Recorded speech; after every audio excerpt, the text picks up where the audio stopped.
तुमच्यासाठी कोणी एखादी खास रेसिपी बनवली आणि ती तुम्हाला खूपच आवडली तर किती छान वाटेल ना. तर आजची ही खास रेसिपी माझी मैत्रीण तुमच्यासाठी घेऊन आलेली आहे. नमस्कार, आलिशान स्वाद अँड ब्लॉग्समध्ये तुमचं खूप मनापासून स्वागत आहे. आज आपण बनवणार आहोत ॲव्होकाडो टोस्टची रेसिपी, तर व्हिडिओ पूर्ण नक्की पहा. तर मी ती 2 ॲव्होकाडो घेतले आहे. पिकलेला आहे तो कसं ओळखाल, पिकलेला असतो ना तो उजव्या हातात आहे, त्याची डेट जे आहे ते आतमध्ये असतो आणि तो खूपच नरम असतो. आणि डाव्या हातातील आहे त्याचा डेट वरती आहे. ते तुम्ही उद्यासाठी वापरू शकता. ऑनलाईन ऑर्डर करत असाल तर खूपच महागात पडतो आणि कधी कच्चा आणि कधी जास्तच पिकलेला असतो. तर चांगलं होईल जर तुम्ही मार्केटमध्ये जाऊन अशा प्रकारे परखूनच तुम्हाला हे ॲव्होकाडो जे आहे ते खरेदी करायचं आहे. तर आजची ही रेसिपी जी आहे ती मी खास म्हणणार आहे, कारण माझी जिवलग मैत्रीण जी आहे, तिचं नाव तर मी नाही घेऊ शकत, पण तिने तिच्या बिझी शेड्यूलमधून वेळ काढून आज ही रेसिपी जी आहे ती तुमच्यापर्यंत पोहोचण्यासाठी आम्ही बनवलेली आहे. तर रेसिपी जी आहे ती नक्की ट्राय करा आणि खूपच हेल्दी जे आहे. ॲव्होकाडोचे जे फायदे जे आहेत ते तुम्हाला सांगायला गेले तर खूपच कमी पडेल. तर हृदयासाठी जे आहे ॲव्होकाडो ते खूपच छान आहे. त्वचा आणि केसांसाठी खूपच फायदेशीर आहे. पचनासाठी खूपच उपयुक्त आहे. डोळ्यांच्या आरोग्यासाठी खूपच चांगले आहे. वजन जे आहे ते नियंत्रित राहते. गर्भवती महिलांसाठी तर खूपच उपयुक्त आहे. आणि डायबिटीज ज्यांना आहे त्यांचं जे डायबिटीज जे आहे ते खूपच कंट्रोलमध्ये राहतं. तर ॲव्होकाडोची ही रेसिपी खास तुमच्यासाठी आहे. तर हेल्दी आहे खूपच आणि टेस्टी आहे. तर सर्वात आधी इथे मी तेल किंवा तूप तुम्ही वापरू शकता. इथे मी बटर टाकलेलं आहे आणि बटरवरती ब्रेड जे आहे ते तुम्हाला भाजून घ्यायचे आहे.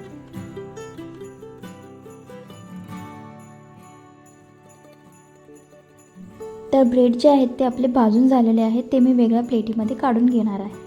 तर आता आपल्याला ॲव्होकाडो जो आहे तो मधना कट करून घ्यायचा आहे आणि त्याचे 2 भाग करून घ्यायचे आहेत. आता हा बी जो आहे तो आपल्याला चाकूने अशा प्रकारे ठोकून तो काढायचा आहे. तर आपल्याला बी जो आहे तो वापरायचा नाही आहे. आता आतमधला गर जो आहे तो आपल्याला चमच्याच्या मदतीने काढून घ्यायचा आहे. जर ॲव्होकाडो पूर्णच खराब असेल तर तो पूर्णच काळा असतो. तर तशा प्रकारचा ॲव्होकाडो तुम्हाला वापरायचा नाही आहे. तर हा अशा प्रकाराचाच ॲव्होकाडो तुम्हाला वापरायचा आहे. तर या दोन्ही भागातील गर जो आहे तो आपल्याला अशा प्रकारे काढून घ्यायचा आहे.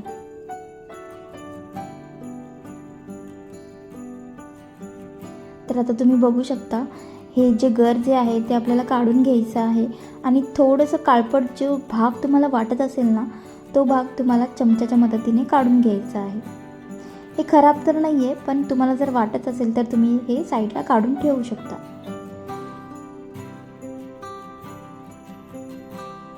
आता हे मी सगळं बाजूला काढून ठेवलेलं आहे. जे काळपट भाग वाटत होता तो आता तुम्हाला काट्याच्या चम्मचच्या सहाय्याने तुम्हाला हे पूर्ण स्मॅश करून घ्यायचं आहे.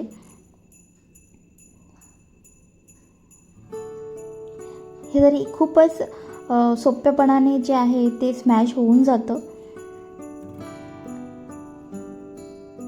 तर अशा प्रकारे आपल्याला चमच्याच्या मदतीने पूर्ण स्मॅश करून घ्यायचं आहे.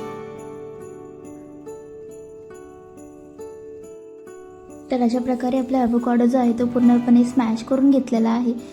आता यात आपल्याला लिंबू टाकायचं आहे. लिंबू सर्वात आधी टाकायचं आहे स्मॅश केल्यावर, कारण हे मिश्रण जे आहे ते काळपट पडायला लागतं. त्यामुळे लिंबू जो आहे तो तुम्हाला सर्वात आधी टाकायचा आहे. तर अशा प्रकारे लिंबूला आपण थोडंसं वरतून दाबून घेणार आहोत आणि आपल्याला हे लिंबू जे आहे ते पिळून घ्यायचं आहे. जास्त लिंबाचा वापर नाही करायचा आहे, नाहीतर ते जास्त संबट होईल. तर आता यात लिंबू टाकून घेतलेला आहे आणि परत एकदा मिक्स करून घ्यायचं आहे हे मिश्रण.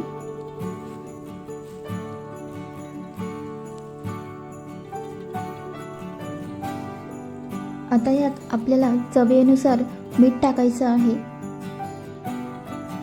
तर यात मी थोडंसं मीठ टाकलेलं आहे. आता मीठ टाकून सुद्धा आपल्याला हे पूर्णपणे मिक्स करून घ्यायचं आहे. आता आपल्याला यात बारीक चिरलेली मिरची टाकायची आहे. तर मिरची आपल्याला घ्यायची आहे. मिरची जी आहे ती मी कापून घेतलेली आहे. कांदा जो आहे तो तुम्हाला एकदम बारीक चिरून घ्यायचा आहे, म्हणजे खूपच छान लागते त्याची टेस्ट कांद्याची त्याच्यामध्ये. त्यामुळे एकदमच बारीक कापून घ्यायचं आहे. तर अशा प्रकारे तुम्ही कांदा जो आहे तो बारीक चिरून घेऊ शकता.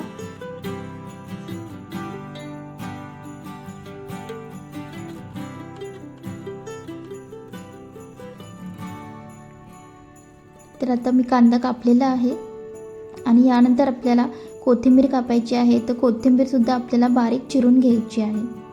तर इथे सगळं साहित्य मी तुम्हाला दाखवत आहे कशा प्रकारे तुम्हाला बारीक बारीक चिरून घ्यायचं आहे ते.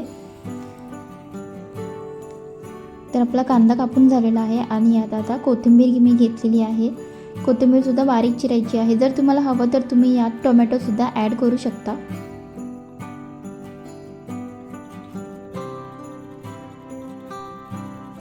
आता आपले सगळं साहित्य जे आहे ते कापून झालेले आहेत. आता आपण या ॲव्होकाडोच्या मिक्सचरमध्ये मिरची, कांदा आणि कोथिंबीर जे आहे ते घालून घेणार आहोत.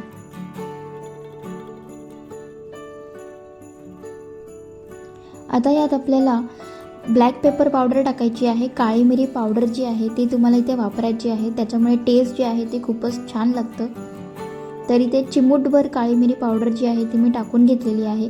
आणि आता आपल्याला हे मिश्रण जे आहे ते मिक्स करून घ्यायचं आहे व्यवस्थित. म्हणजे आपण जे जे जिन्नस टाकले ते सगळे मिक्स होतील व्यवस्थित. तर आता आपलं हे ॲव्होकाडोचं मिश्रण जे आहे ते चांगल्या प्रकारे रेडी झालेलं आहे. तर आता आपण जे टोस्ट रेडी केले होते, ब्रेड टोस्ट करून घेतले होते, त्या टोस्टवरती आपल्याला हे मिश्रण जे आहे ते लावून घ्यायचं आहे. अशा प्रकारे तुम्हाला टोस्टवरती सगळ्या बाजूनी हे मिश्रण जे आहे ते लावून घ्यायचं आहे. तर आता माझी मैत्रीण जी आहे ती ब्रेडवरती हे ॲव्होकाडोचे मिश्रण जे आहे ते लावून घेणार आहे. तर सगळ्या बाजूने तुम्हाला हे मिश्रण जे आहे ते व्यवस्थित लावून घ्यायचं आहे. तर ॲव्होकाडोचे बेनिफिट्स तर मी तुम्हाला आधी सांगितलेच आहेत फायदे. तर नक्की ट्राय करा. सकाळच्या नाश्त्यासाठी तर ही रेसिपी जी आहे ती एकदमच उत्तम आहे. तर मी माझ्या मैत्रिणीला खूपच थँक्स म्हणेन, कारण ही खूपच हेल्दी रेसिपी जी आहे ती तिने बनवून दाखवलेली आहे आणि मला खूपच आवडली. तुम्हीही नक्की ट्राय करा. सकाळच्या नाश्त्यासाठी ही रेसिपी जी आहे ती खूपच उत्तम आहे. तर अशा प्रकारे जर तुम्ही ॲव्होकाडो खाल्लं तर तुम्हाला खूपच फायदेशीर आहे. डायबिटीज लोकांना जर तुम्ही हे ॲव्होकाडो टोस्ट जे आहे ते दर दिवस दिलं तर त्यांचं डायबिटीज जे आहे ते खूपच कंट्रोलमध्ये राहील. तर नक्की ही रेसिपी आजच ट्राय करा. आणि रेसिपी कशी वाटली तुम्हाला तर नक्की लाईक, कमेंट आणि शेअर करा. कमेंटमध्ये नक्की सांगा तुम्ही ही रेसिपी ट्राय केली की नाही. आणि आजच ही रेसिपी जी आहे ती बनवून बघा. म्हणजे सकाळी जर तुम्ही ब्रेकफास्टला जर हे खाल्लं ॲव्होकाडो टोस्ट तर तुमचा दिवस जो आहे तो खूपच छान जाणार आहे. अशी ही तुमचा दिवस छान बनवणारी ही रेसिपी नक्की ट्राय करा.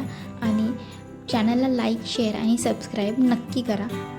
तर अशा प्रकारे आपलं ॲव्होकाडो टोस्ट जे आहे ते रेडी झालेलं आहे. तर अशा प्रकारे आम्ही सगळे टोस्ट जे आहेत ते रेडी करून घेतलेले आहेत.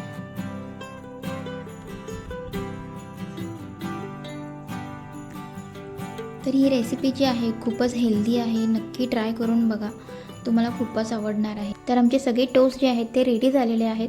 आम्ही सर्विंग प्लेटमध्ये हे काढून घेणार आहोत.